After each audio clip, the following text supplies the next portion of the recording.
A felszerelés megmutató és tutoriál videók mindenkor nagyon kedvencek, szerintem a toppos videókkal együtt emlegethetők egy lapon. Rengeteg ilyen videó készül, és borzasztóan szeretitek őket, így hát mi sem akarunk ebből kimaradni, elkészítjük a magunk kis sorozatát, minisorozatát ehhez a témakörhöz.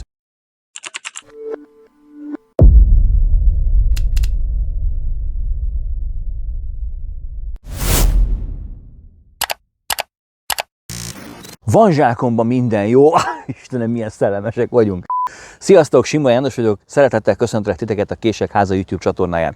Ezzel a címmel indítjuk el ezt a minisorozatot, aminek két alapvető oka van. Az egyik, hogy szeretnénk mi is tényleg beszállni ebbe a dologba, hiszen ennek nagyon fontos edukatív értéke van ezeknek a videóknak, és mi sem bizonyítja jobban, hogy népszerűek ezek a videók, hogy a viszonylag szerényebb feliratkozó táborra rendelkező csatornák is igen komoly nézettséget produkáló videókat tudnak készíteni ebben a témakörben. Tehát erre valóban szükség van, mert mindig lesznek kezdők, és a haladók is szeretik megnézni, ellesni mások trükkjeit. A másik fontos dolog, hogy különösen a TikTok és a YouTube Shorts elterjedésével elkezdett kihajtani a sok-sok hasznos dolog közül a baromságfa, és arról aztán hullik a baromság gyümölcs rendesen. Annyi baromság és annyi kreténség ömlik rá a mai outdoorosokra, hogy hihetetlen. Nem hisztek nekem? Tudjátok, hogy ez itt mi? Ez az outdoor reszelő. Igen, bazd meg, jól látod, outdoor reszelő. Ennek a következő a sztoria. Annak idején valami lifehackes őrült kitalálta, hogy kiviszi a ceruzahegyezőt, és avval lehet tök jó sátorcöveket faragni, és amit így lehegyeztél, azok is nagyon jól meggyújtható. Ezt aztán konkrétan mindenki elkezdte a TikTokon népszerűsíteni, még egyébként nagy tudással rendelkező tartalomgyártók is beálltak a baromság sorában. Nézzétek csak, ki csinált erről videót? Ja, a Schnitzer Miki. És aztán más már elkezdte kapargatni, hogy ebből egyből lehet szikráztatható élesztéket is készíteni, majd elkezdték kivinni a kis konyhai reszelőket, hogy avval csinál magának reszeléket, és természetesen utána már csak egy nagy levegővétel kellett, és megszületett a Bushcraft reszelő. Mindenkit óvva intek, hogy ebben az irányba elinduljon, mert ez egy teljesen felesleges termék. Legyen egy jó késed, amin van egy jó kaparóél, amivel tudsz kaparékot készíteni, és aztán azt akár egy szikravetővel vagy gyufával meg tudod gyújtani.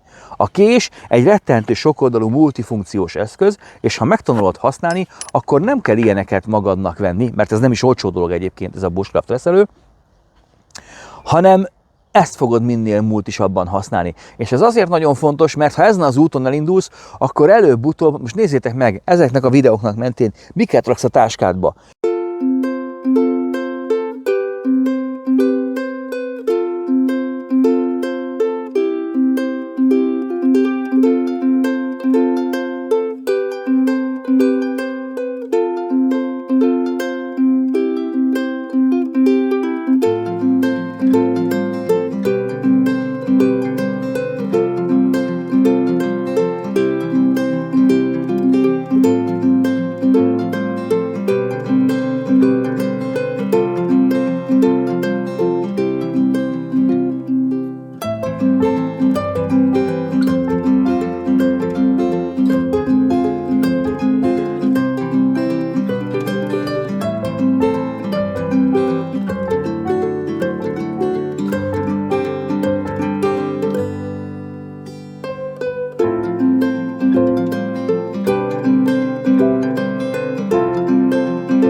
Hegyezőt, konyhai reszelőt, bushcraft reszelőt, mozsarat, tubusokat, ugyan már. Tele lesz a táskát használhatatlan vacakokkal, szarokkal, amit aztán cipelni fogsz 3, 6, 8, 10 kilométeren keresztül.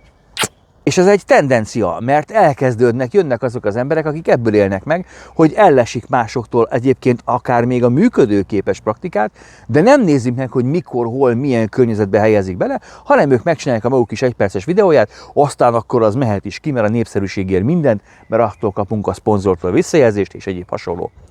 Erre a legjobb példa például a Marussia Outdoors, ez a kislány, akinek nagyon megy a szekér, de melltartóra nem futja soha, és ott, ahol ő van, mindig hideg van. És aztán ő például vizet szűr.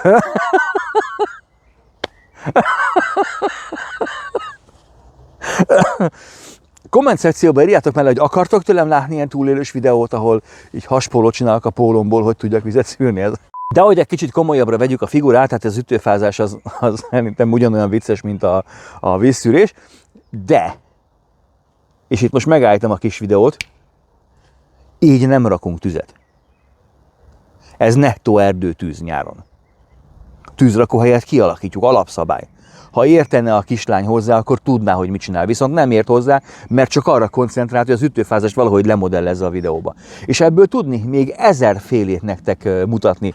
És ugyanez a fajta kreténség rátevődik egyébként az élesztékes dolgokra is, mert hogy például láthatunk egy-két nagyon hasznos dolgot, például azt, amikor az ember kivisz magával egy rakat gyertyát, majd talál egy üres konzerves dobozt, mert az mindig talál a videó kedvéért, jön a kedvenc momentum.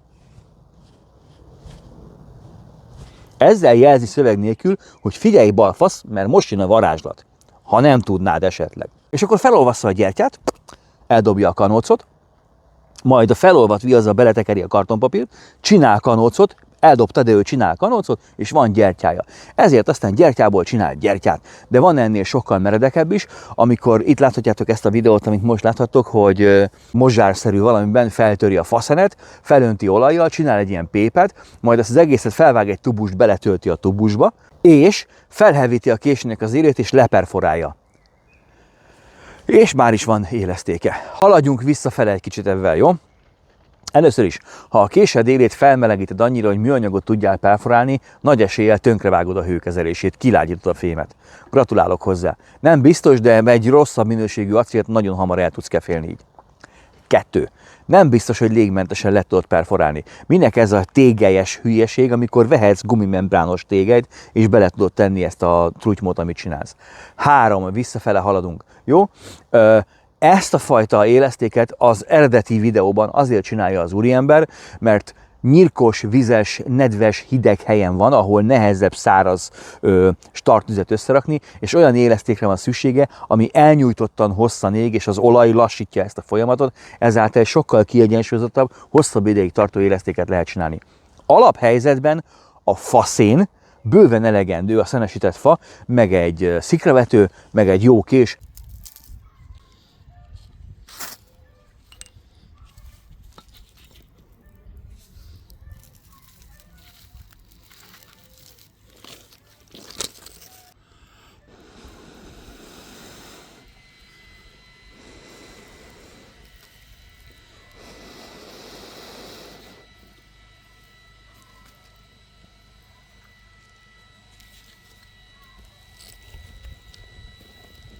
De ha jó idő van nyáron, akkor darabka faszén sem kell, mert elegendő egy szimpla, száraz tollaság, amit kellő odafigyeléssel megfaragsz és meggyújtod.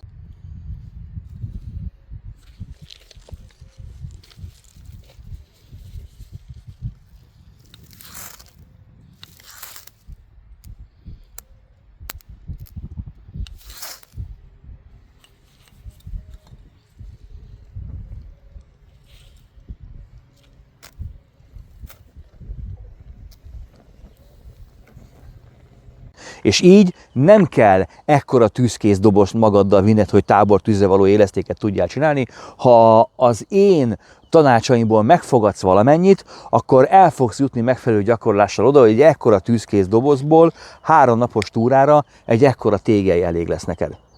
Nem kell ekkora tűzkész dobozokat vinni. Ebben nekem benne van 3 napos túrára a starttűz. A másik nagyon fontos dolog, amiről beszélni kell, hogy amikor nézem ezeket a tutorial videókat, meg felszerelés bemutató videókat, Sanyival, barátommal, aki egyébként a mentorom is, és évek óta tanít engem is, ezúton is köszönöm neked, Sanyi, ezt a mérhetetlen sok törődést. Szóval néztük Sanyival ezeket a videókat, és borzasztóan zavar, hogy a felszerelések 30-70%-a zsírúj, soha ki nem próbált eszköz. Ami azt jelenti, hogy ő nem rendelkezik a megfelelő tapasztalattal, nem használta soha. Ennek általában több oka van, az egyik, hogy túlságosan drága és nem akarja elhasználni, vagy igazából megtetszett neki egy videóban, de nem volt még ideje kipróbálni.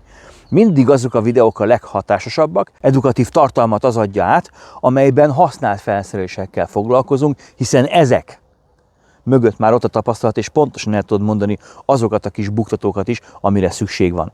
Ennek a szegmensnek mentén szeretnénk ezt a sorozatot leforgatni, ezt a mini sorozatot, de majd a komment szekcióban tőletek fog függni, hogy hány rész legyen ebből. Én szeretném a teljes túrázó rendszerkészletemet nektek bemutatni, és az utat, hogy kerültem oda, hogy milyen vakvágányok voltak, és hogy miért ezeket érdemes választani. Remélem, hogy tetszeni fog nektek ez a videó. Ez most egy ilyen áttekintő 0. rész volt, és a következő rész, ami biztosan jönni fog még, mert erre felkészültem, az a tűzkész csomag, a tűz, az éleszték, a tűzgyújtással kapcsolatos csomag lesz, mert erre egész iparág épült, és a legnagyobb blőd baromságok egyébként itt vannak. Úgyhogy srácok, ha tetszett a videó, akkor jöhet a like, ne felejtsetek el feliratkozni, és találkozunk nem sokára. Sziasztok!